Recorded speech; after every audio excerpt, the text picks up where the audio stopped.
Good morning everyone, how are you all doing? I'm Mysticle, and today I'm going to be bringing you the latest in AR and VR news. And I've been missing for about a week. I went on a short little break, and that means we've got a ton of things lined up for you today. You know, because things pile up. So, as usual, without any further ado, let's jump right into the video.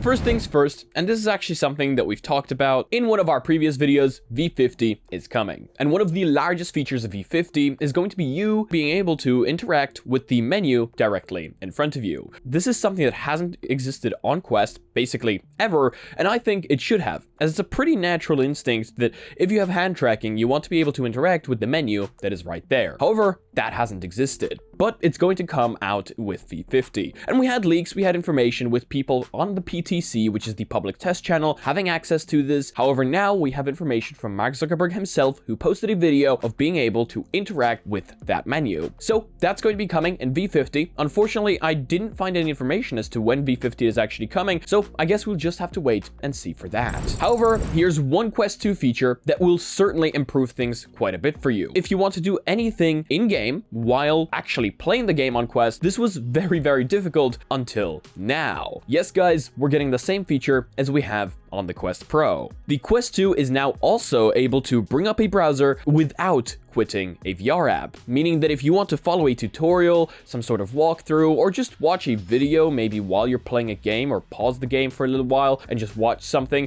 but not entirely have to exit out of the game, you can now do so while the game is still active, which is absolutely fantastic. It's actually a feature I've been using quite a bit on the Quest Pro. Both the Quest 2 and the Quest Pro will let you bring up 3 browser windows at once in the system home environment, but the Quest 2 wouldn't let you bring up the browser while inside a VR app without quitting it. The Quest Pro removed this limitation, bringing VR 2D multitasking to standalone VR. With the V50 system software update, this feature will no longer be exclusive to the Quest Pro. If you need to look something up online or check your messages on platforms such as Slack or Discord, you'll no longer have to take the headset off or use a phone or PC. Notably, the Snapdragon XR2 Gen 1 doesn't seem capable of transitioning smoothly from a VR app to browser multitasking, even on the Quest Pro. In all but the most graphically simplistic VR games, you'll likely see horrendous stuttering and unresponsiveness when bringing up the system menu. Yeah, that's actually true. I have noticed that throughout the updates, and it hasn't really gotten much better.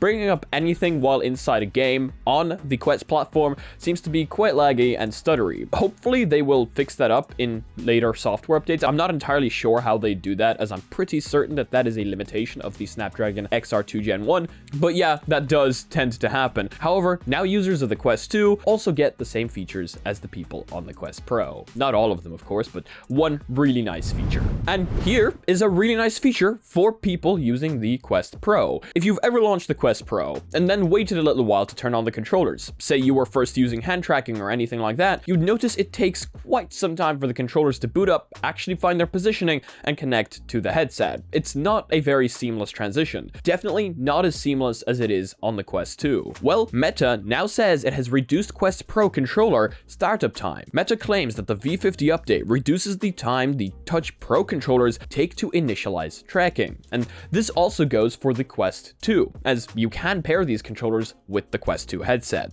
The Quest Pro controllers track themselves via cameras on board the controllers, and they actually run a really simplified version of Android for those of you out there that find that interesting. I always find that really funny. However, as I said at the beginning, they take quite a while to turn on and connect to the headset. With the V50 update, Meta says it reduced the amount of time it takes for tracking to initialize on the Touch Pro controllers. In other words, your controllers will be quicker to respond when you first put on your headset. It's not actually entirely clear whether this refers to the synchronization time or the actual startup time, but I'll certainly be testing this when I get my hands on the V50 update. On a completely different note, when I was gone, I went to Poland. And when I went to Poland, one day we walked into a shop like early morning, and right there, PlayStation VR 2, just tons and tons and tons of it, which, well, I posted it on Twitter and apparently it's gone in most other places. So people were quite surprised to see this much of it on store shelves in Poland. But anyway, turns out that that was the PSVR 2 launch day. In all the traveling, I had completely forgotten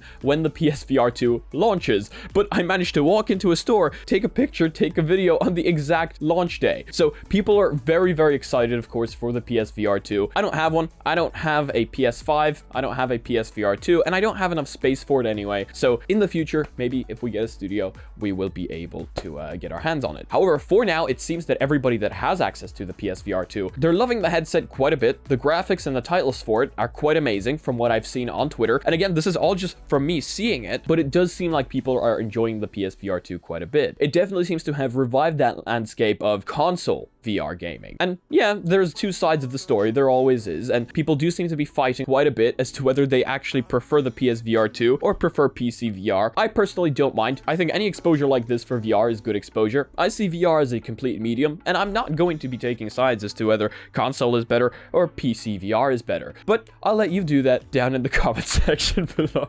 Engagement. But on a serious note though, if you guys have managed to get your hands on a PSVR 2, let me know down below if you're enjoying it and which games you're currently playing on it. With that being said, let's move on to our next piece of news.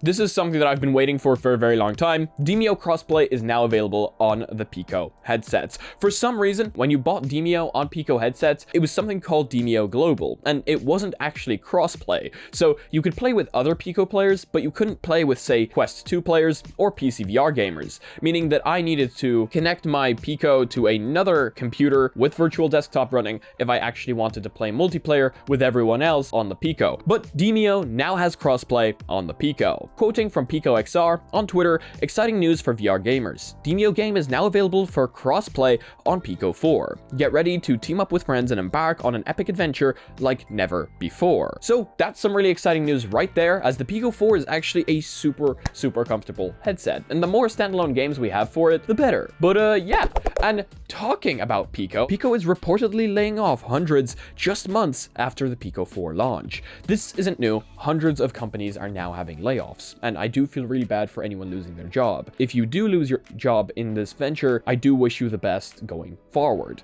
However, it's interesting to see how many VR companies and VR studios are having these layoffs. The Pico 4 is a really good headset, and you can check out my review of it right here. However, to a lot of people, I believe it quote-unquote didn't meet expectations, as the amount of standalone titles on it just aren't there yet. And yet is a pretty big word here, as the library is constantly growing. The headset is great for things like PC VR, but for standalone, it's just not there. And that's why the Quest 2 became so massive. The Quest 2 became so massive because of its huge library of standalone titles for people that don't want to be buying an expensive gaming PC or connecting to one over the cloud. All you needed was just the headset. And I think that may have certainly contributed to these layoffs. The report cites two people familiar with the matter. One of those people reportedly said the cuts represent a substantial portion of Pico, with some teams seeing as much as a 30% reduction. The other person reportedly said even some higher level positions are affected. No reason for the cuts is given, but a November report from CNET Technology claimed early Pico 4 sales weren't meeting expectations, leading the company to reduce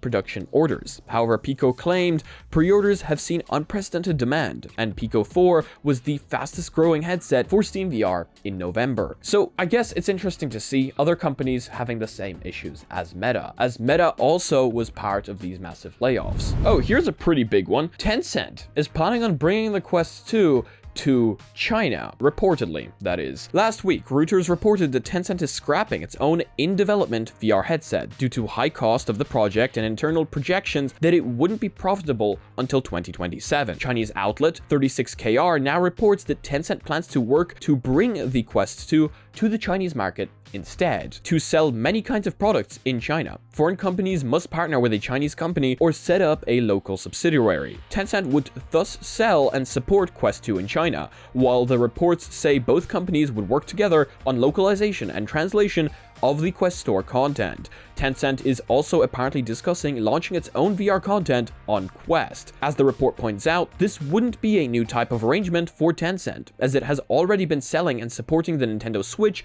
to the Chinese market since 2019. The executive put in charge of Tencent's new VR venture is apparently the same one who handled the Nintendo partnership. So that would certainly bring the Quest 2 to a much larger market. The market for VR in China is quite big, and the fact that the Quest 2 hasn't been sold there until possibly now is actually quite interesting to me. If it does begin selling there, we are going to get a lot more people into VR. It's going to be interesting seeing an entirely different locale show up in VR. I think it would definitely help the Quest 2 grow in sales, and when the Quest 3 releases, I'd imagine that they'd want to put that on shelves as well. Quite interesting nonetheless. But with all that being said, I'm Mysticle, and this was today's recap of the last week of XR news. I hope you guys enjoyed it, I hope you learned something new, and I hope that you leave satisfied. If you do, please do leave a like. It helps the channel out a lot, and it costs you nothing. If you dislike the video, however, this button does work too, but let me know down below how I can make it better in the future. Thank you so much to all the patrons supporting this channel. You guys help me out a ton, paying my bills, paying my subscriptions, and helping me make these videos better. If you guys are not yet part of the community, check out our Discord down below and check out our Reddit. I want to see you posting your spicy memes on there,